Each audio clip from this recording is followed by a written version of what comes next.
Tile visits channel తప్పకుండా subscribe చేసుకోండి. So ఇవాటి వీడియోలో ఈ ఏపీ ఈ సెట్ని ఎలా అప్లై చేసుకోవాలో చూద్దాం. సో దానికోసం మీరు ఏమొద్దు, క్రోమ్ ఓపెన్ చేయండి, ఏదైనా బ్రౌజర్ ఓపెన్ చేసుకోండి, మీ ఇష్టం వచ్చిన బ్రౌజర్. సో అందులో ఏపీఎస్సిహెచ్ఈ అని ఎంటర్ చేయండి. చేసిన తర్వాత ఇక్కడ కింద కనిపిస్తుంది చూసారు, ఈ దీని మీద క్లిక్ చేయండి. ఆల్రెడీ డిస్క్రిప్షన్ లింక్ నేను ప్రొవైడ్ చేస్తాను. సో ప్రొవైడ్ చేశాను కదా అని చెప్పేసి మీరు జంప్ అయిపోద్దు, ఇక్కడ నేను స్కిప్ చేసేసి జంప్ అయిపోతాను కొంతమంది. అవద్దు ఫ్రెండ్స్, మీకు క్లారిటీ ఇన్ఫర్మేషన్ ఇద్దామని చెప్పేసి నేను వచ్చాను ఇక్కడ. సో మీరు ఏం చేస్తారంటే ఏదైతే ఇక్కడ ఉంది కదా దీని మీద క్లిక్ చేయండి. క్లిక్ చేయగానే ఏపీ సెట్ ఇది దాని ఒక వెబ్సైట్, అఫీషియల్ వెబ్సైట్. ఇక్కడ మీకు చూసుకున్నట్టయితే మీకు ఇక్కడ ఫుల్ డీటెయిల్స్ ఉంటుంది.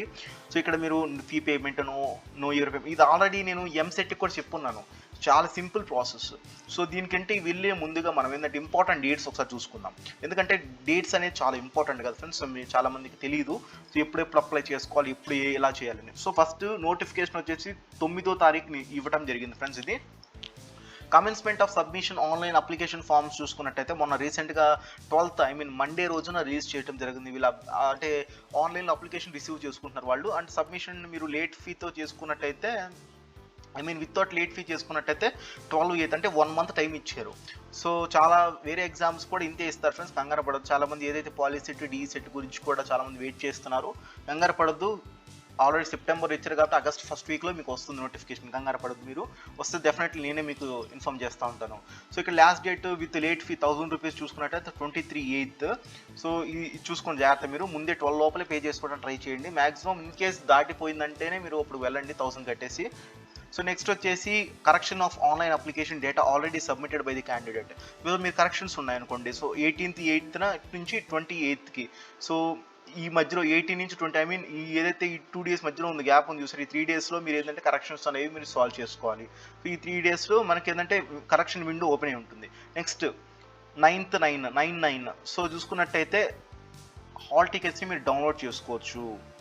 ఇది మెయిన్ ఇంపార్టెంట్, గుర్తుపెట్టుకోండి. డేట్ ఆఫ్ ఎగ్జామినేషన్ చూసుకున్నట్టయితే చూసారు 19/9/2021 సండే రోజున ఎగ్జామినేషన్ అనేది మీకు ఉంది ఇక్కడ. టైమ్ ఆఫ్ ఎగ్జామినేషన్స్ 9 to 12 ఒకటి, 3 to 6 ఒకటి. Date of declaration of preliminary ఏదైతే ప్రిలిమినరీ కీ చూసుకున్నట్టయితే 29 ఎమ్మటే వచ్చేస్తుంది మీకు, మండే రోజునే మీకు వదిలేస్తారు అది. So next last date to receive objections or preliminary key చూసుకుంటే 23. So declaration of final key వచ్చేసి 110కు మీకు వదులుతారు. సో ఏదైతే 1/10/2021 ఫ్రైడే రోజున మీకు వదులుతారు. డిక్లరేషన్ ఆఫ్ రిజల్ట్స్ వచ్చేసి 1/10/2021లోనే వదులుతారు ఆ రోజే. దాని తర్వాత 5వ తారీఖున మీరు ఏంటంటే ర్యాంక్ కార్డ్స్ని డౌన్లోడ్ చేసుకోవచ్చు. ఎవరికైతే మంచి ర్యాంక్స్ వచ్చేసినాయో సో ఆ ర్యాంక్ వాళ్ళు ఏంటంటే ర్యాంక్ కార్డ్స్ని మీరు డౌన్లోడ్ అయితే చేసుకోవచ్చు. సో ఇది ఇంపార్టెంట్ డేట్స్. సో చాలా మంది చూసుకోండి ఒకసారి మీ ఇంపార్టెంట్ కాబట్టి నేను చెప్తున్నాను ఇది. సో నెక్స్ట్ ఫీ పేమెంట్ గురించి ఒకసారి ఒక వీడియో సింపుల్గా చూద్దాము.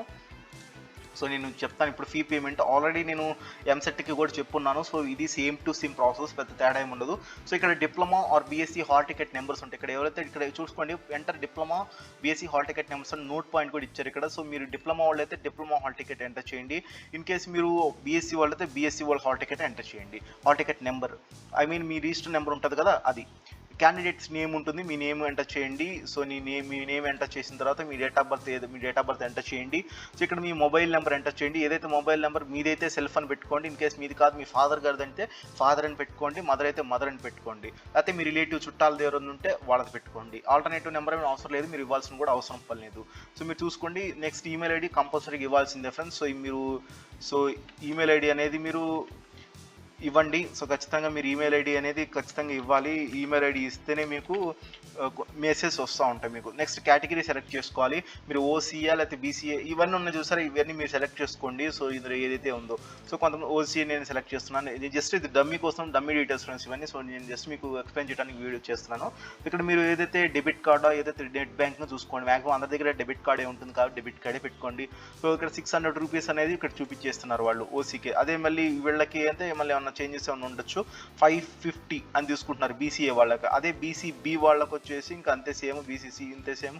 సో బీసీఈకి ఎస్సీ వాళ్ళకు కూడా 500, ఎస్సీ వాళ్ళకి 500 అండ్ ఎస్టీ వాళ్ళకు కూడా 500. ఇక్కడ చూసారా ఫీజ్ వేరియేషన్స్ ఉన్నాయి, మీరు సెలెక్ట్ చేసుకున్న దాన్ని బట్టి. మీరు ఓసీ అయితే జనరల్ క్యాండిడేట్ అయితే 600 కట్టాలి. బీసీఏ బీసీడీఈ వాళ్ళకి 550, ఎస్టీ వాళ్ళకి 500 రూపీస్. సో ఇదంతా అయిపోయిన తర్వాత మీరు ఒకసారి చూసుకోండి, మీరు కంగారు పడబాకండి. ఇక్కడ ఇనిషియేట్ పేమెంట్ కొట్టండి. ఇనిషియేట్ పేమెంట్ కొట్టిన తర్వాత మీకు ఒక విండో విండో ఓపెన్ అవుతుంది. సో అక్కడ మీ డెబిట్ కార్డ్ డీటెయిల్స్ ఎంటర్ చేయమంటున్నారు. సో ఈ మధ్య మీరు ఏం చేస్తారంటే మీరు ఫోన్లో చేస్తున్నారు అయితే ఖచ్చితంగా మీరు గుర్తుపెట్టుకోవాల్సిన విషయం ఏంటంటే మీరు ఖచ్చితంగా ఏంటంటే మీకు సడన్గా ఫోన్స్ వచ్చినాయి అనుకోండి, నెట్వర్క్ ఇష్యూ వచ్చేసి మీకు పేమెంట్ అనేది అటు అంటే కట్ అవుతుంది, మనీ కట్ అవుతుంది, కానీ మీకు ఇక్కడ రిఫ్లెక్ట్ అవ్వదు.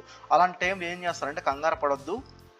రిఫ్లెక్ట్ అవ్వలేదు అని డిపెక్ట్ అయింది కానీ రిఫ్లెక్ట్ అవ్వలేదంటే ఫ్రెష్గా మళ్ళీ మీరు ఏం చేస్తారంటే మొత్తం రీఫ్రెష్ చేసి మళ్ళీ కొత్తగా డీటెయిల్స్ అరేంజ్ చేయండి, చేసి మళ్ళీ పేమెంట్ చేయండి. కాబట్టి ఏం చేస్తారంటే నేను చెప్పే ఒక మంచి విషయం ఏంటంటే మీరు ఏదైతే ఫోన్స్ ఏదైతే కాల్స్ ఉంటాయో అది ఆఫ్ చేసుకొని పెట్టుకోండి అన్నిటిని. సో మీరు వైఫై ఆన్ చేసుకొని, వేరే ఫోన్ ఉంటే హాట్స్పాట్ ఆన్ చేసుకొని వైఫై ఆన్ చేసుకోండి, ఏరోప్లేన్ మోడ్లో పడేసేయండి మీ ఫోన్ని. ఇన్కేస్ ఫోన్ నాకు దగ్గర ఉంటే, ఇన్కేస్ మీ దగ్గర ల్యాప్టాప్ ఉంటే ద బెస్ట్ మీరు వెబ్ ఏదైతే మీకు కంప్యూటర్లో నుంచి చేసుకోవడానికి ట్రై చేయండి మ్యాక్సిమం. సో ఇన్కేస్ లేకపోతే మీరు ఫోన్లో చేసుకోండి, ఏరోప్లేన్ మోడ్ ఆన్ చేసుకొని, వేరే వాళ్ళ హాట్స్పాట్ ఆన్ చేసుకొని మీరు వైఫై ఆన్ చేసుకొని చేసుకోండి అలా. సో పేమెంట్ అయిపోతుంది. ఇక్కడ పేమెంట్ అయిపోయిన తర్వాత మీకు ఏంది నెక్స్ట్ ఆటోమేటిక్గా మీకు తీసుకెళ్ళిపోతుంది, నెక్స్ట్ ఫిలప్ డీటెయిల్స్కి తీసుకెళ్ళిపోతుంది. ఇన్కేస్ మీరు ఫిలప్ డీటెయిల్స్కి వెళ్ళలేదనుకుంటే ఇక్కడ పేమెంట్ చెక్ చేసుకోండి. పేమెంట్ చెక్ చేసుకున్న తర్వాత మీరు ఇక్కడ సేమ్ ఏదైతే అక్కడ హాల్ టికెట్ నెంబర్ మీ మొబైల్ నెంబర్ అంటే చెక్ పేమెంట్. సో ఇక్కడ సక్సెస్ అని వస్తుంది. సక్సెస్ కింద మీకు ఏంటంటే నెక్స్ట్ ఫిలప్ యువర్ అప్లికేషన్ అని చెప్పి ఆటోమేటిక్గా వస్తుంది. సో ఆటోమేటిక్గా వచ్చిన తర్వాత మీకు ఇలా వస్తుంది. సో ఇన్కేస్ ఇలా రాదు అంటే ఇప్పుడు ఏదైతే మీరు డైరెక్ట్గా ఆటోమేటిక్గా మీ పూర్తి డీటెయిల్స్ వస్తుంది. సో ఇన్ కేస్ మీరు బయటకు వెళ్ళిపోయారు అనుకోండి అక్కడి నుంచి, సో మీరు ఇలా ఎంటర్ అవ్వచ్చు. మీ పేమెంట్ రెఫరెన్స్ నెంబర్ ఇచ్చేసి మీ హాల్ టికెట్ ఏదైతే డిప్లొమా బీఎస్సీ హాల్ టికెట్, మీ మొబైల్ నెంబర్, మీ ఏదైతే మీ ఇది date of birth, so enter చేసి ప్రొసీడ్ డీటెయిల్స్ ఏదైతే ఇక్కడ నేము ఏదైతే ఉన్నాయో ఇవన్నీ మీ ఎస్ఎస్సి మెమో దగ్గర పెట్టుకొని చేయండి. ఇన్కేస్ ఎక్కడ మిస్టేక్ అయిందనుకోండి మీకు మొత్తం పోతుంది, అక్కడ అంత వేస్ట్ ఆఫ్ టైం అవుతుంది. నెక్స్ట్ మీకు చెప్పేది ఏంటంటే ఇక్కడ మీరు ఏదైతే ఫిలప్ అప్లికేషన్ డీటెయిల్స్ మనకు కొన్ని స్టెప్స్ ఉంటాయి. ఫస్ట్ క్యాండిడేట్ డీటెయిల్స్ దగ్గర మీరు ఏం చేస్తారు, మీ నేమ్ ఉంటుంది, లేకపోతే మీ ఫాదర్స్ నేమ్ ఉంటుంది, లేకపోతే మీ మదర్స్ నేమ్. సో ఇలా నేమ్స్ అండ్ ఇక్కడ చూసుకున్నట్టయితే అడ్రస్ ఫిలప్ చేయండి. యాజ్ పర్ ఆధారే చూసుకోండి ఫ్రెండ్స్. ఆధార్ కార్డులో మీరు ఎలా అడ్రస్ ఉందో ఆ అడ్రస్ ఫిలప్ చేసుకొని ట్రై చేయండి. And category list, so category ఉంటుంది చాలా మంది, ఇందాక నేను ఆల్రెడీ చెప్పాను కదా సార్ కేటగిరీకి ఉంటుంది, ఆ కేటగిరీ లిస్ట్ చెక్ చేసుకోండి. పేమెంట్ ఆర్డర్ చేస్తున్నారు ఆ కేటగిరీ రిఫ్లెక్ట్ అయిపోతుంది ఆటోమేటిక్గా మీకు అక్కడ. సో తర్వాత చేసిన తర్వాత ఏంటంటే మీరు జాగ్రత్తగా మీ అడ్రస్ ఇవన్నీ ఫిలప్ చేసుకోండి. కేటగిరీ దగ్గర ఏం చేస్తారంటే కేటగిరీ వచ్చిన తర్వాత మీరు ఎస్సీ ఎస్టీ అయితే మీకు రియంబర్స్మెంట్ ఫీ ఉంటుంది, ఫీ రియంబర్స్మెంట్ జరుగుతుంది కాబట్టి అక్కడ మీ బ్యాంక్ డీటెయిల్స్ ఫిలప్ చేయాలి. ఎవరైతే కేటగిరీ ఉన్న వాళ్ళు ఎస్సీ ఎస్టీ ఓబీసీ బీసీ ఎవరైతే ఉన్నారో వీళ్ళ మాత్రమే కేటగిరీ పెట్టుకున్న వాళ్ళు మాత్రమే బ్యాంక్ డీటెయిల్స్ వస్తుంది. ఇన్కేస్ ఓసీ జనరల్ వాళ్ళకి రాదండి బ్యాంక్ డీటెయిల్స్. చాలా మంది కన్ఫ్యూజ్ అవుతూ ఉంటారు, వాళ్ళకి బ్యాంక్ డీటెయిల్స్ రాదు. సో నెక్స్ట్ చూసుకున్నట్టయితే క్వాలిఫైయింగ్ ఎగ్జామినేషన్ డీటెయిల్స్. సో మీరు అవుతారు ఎస్ఎస్సి ఒకటి, నెక్స్ట్ చూసుకున్నట్టయితే డిప్లొమా కానీ లేకపోతే బీఎస్సీ కానీ, సో వీలైతే ఉంటుంది చూసారా ఇవి మాత్రం దగ్గర పెట్టుకోండి. మార్క్ షీట్స్ ఏవైతే ఉన్నాయో లేకపోతే రిజల్ట్స్ దగ్గర పెట్టుకోండి, ఆ మార్క్స్ రెడీగా పెట్టుకోండి. అక్కడ మీకు ఎంత పర్సెంటేజ్ వచ్చినా అవి ఎంటర్ చేయండి జాగ్రత్తగా. సో ఇది ఫ్రెండ్స్ ఈ ఏదైతే ఫిలప్ డీటెయిల్స్లో మేజర్గా ఫామ్ ఇది. నెక్స్ట్ చూసుకుంటే ప్రింట్ అప్లికేషన్, ఆటోమేటిక్గా మీరు అంతా ఫిల్ చేసిన తర్వాత మీకు ప్రింట్ అప్లికేషన్ ఆటోమేటిక్ కిందే వస్తుంది. ఇన్కేస్ అక్కడ మీరు మిస్ అయ్యారనుకోండి, చేయలేదనుకోండి, అప్పుడు మీరు ఏదైతే ఇక్కడ ప్రింట్ అప్లికేషన్ ఫామ్ ఉంది కదా అక్కడికి వెళ్ళండి. అక్కడికి వెళ్ళి మీ పేమెంట్ రెఫరెన్స్ ఐడి, మీ registration number, diploma hall ticket number or BSc hall ticket number, mobile number, మీ డేట్ ఆఫ్ బర్త్ ఎంటర్ చేసి గెట్ అప్లికెంట్ డీటెయిల్స్ అని కొడితే మీ పూర్తిగా ఒక పెద్ద ఫామ్ వస్తుంది. మీ ఫోటో ఒక రైట్ సైడ్, మీకు దాని కింద సిగ్నేచరు. అండ్ ఇంకోటి మర్చిపోయాను, సిగ్నేచర్ కూడా చాలా ఇంపార్టెంట్. అప్లోడేషన్స్లో జాగ్రత్తగా ఉండండి. ఫస్ట్ తీసుకుంటుంది అది, కానీ ఏంటంటే తర్వాత కొన్ని రోజుల తర్వాత అది ఏం చేస్తారంటే వెరిఫై అయ్యేటప్పుడు ఏంటంటే వీళ్ళు రిజెక్ట్ చేస్తూ అంటున్నారు కొన్నిసార్లు. సో మీరు జాగ్రత్తగా వాళ్ళు ఇచ్చిన ఏదైతే 50 KB లోపు, నేను ఆల్రెడీ వీడియో చేస్తున్నాను, ఆ వీడియోని డిస్క్రిప్షన్లో లింక్ ఇస్తాను, మీరు ఒకసారి చూడండి. సో కరెక్ట్గా ఆ ఫార్మాట్లో పెట్టుకోండి, జేపీజీ ఫార్మాట్లో పెట్టుకొని, సో కరెక్ట్గా సైజ్లో పెట్టుకోండి. సో ఒకసారి ముందు ఇన్స్ట్రక్షన్స్ చదువుకోండి, ఏదైతే ఇక్కడ ఇన్స్ట్రక్షన్ బుక్లెట్ ఉంది కదా ఇన్స్ట్రక్షన్ బుక్లెట్ చదువుకోండి మొత్తం. సో ఎంత పర్ఫెక్ట్ సైజ్లో పెట్టుకోండి అన్నిటిని. ఒక సైజ్ అంటే వాళ్ళు 50 KB, less than 50 KB, less than 40 KB, 10 to 40 అలా ఉంటుంది, ఆ సైజులో మీరు ఉంచుకోండి. సో అలా అయితే మీకు ఈజీగా ఉంటుంది. సో తర్వాత మీకు ప్రాబ్లం ఎక్కడ రాదు. ఇంకా ఒకేసారి ఫిలప్ చేయండి ఫ్రెండ్స్. సో కన్ఫ్యూజింగ్గా ఫిలప్ అయితే చేయొద్దు. సో ఇది ఫ్రెండ్స్, ఇలా అయితే మీరు ఫిలప్ అయితే చేసుకోవచ్చు. ఇంకా మీరు సిలబస్ చదువుకోవాలనుకుంటే ఇక్కడ సిలబస్ మీద కొట్టారంటే మీకు ఆటోమేటిక్గా సిలబస్ వస్తుంది. సో ఇక్కడ మీరు అగ్రికల్చర్ ఇంజనీరింగ్ డిప్లొమా చేద్దాం అనుకుంటున్నారా, సో ఇక్కడ అన్నీ ఉన్నాయి, ఇక్కడ ఆల్రెడీ చాలా ఉన్నాయి. సో ఇక్కడ మ్యాథమెటిక్స్ గురించి ఉంది, బీఎస్సీ మ్యాథమెటిక్స్ ఉంది. సో ఇక్కడ మీరు వాళ్ళ మొత్తం సిలబస్ చూసుకోవచ్చు, ఇబ్బంది ఏం లేదు. ఇక్కడ నోటిఫికేషన్ కూడా చూసుకోవచ్చు కావాలంటే మీరు. సో డీటెయిల్ నోటిఫికేషన్ మీకు వస్తుంది. సో మీ PDF ఓపెన్ అవుతుంది, డౌన్లోడ్ చేసుకొని చదువుకోవచ్చు, లేకపోతే మీరు అలాగే చదువుకోవచ్చు. సో ఇలా అయితే మీ ఏంటంటే చాలా సింపుల్గా మీరు చేసుకోవచ్చు. ఇన్ కేస్ కరెక్షన్ ఏమైనా ఉందనుకోండి, ఇక్కడ కరెక్షన్స్ అనేది వస్తుంది. చెప్పాను ఆల్రెడీ డేట్స్, ఇంపార్టెంట్ డేట్స్లో నేను చెప్పడం జరిగింది. 20 ఇక్కడ చూసుకుంటే 18-20 ఇచ్చారు కదా, ఆ టైంలో మీకు ఈ కరెక్షన్స్ పనిచేస్తాయి.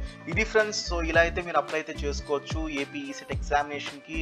సో ఈ వీడియో నచ్చినట్టయితే ఒక లైక్ అయితే చేయండి, తప్పకుండా మీ ఫ్రెండ్స్కి షేర్ అయితే చేయండి. ఇంకేమైనా డౌట్స్ ఉంటే కింద కామెంట్ చేయండి, డెఫినెట్గా నేను రిప్లై అయితే ఇస్తాను. Thank you. జై హింద్. వందే మాతరం.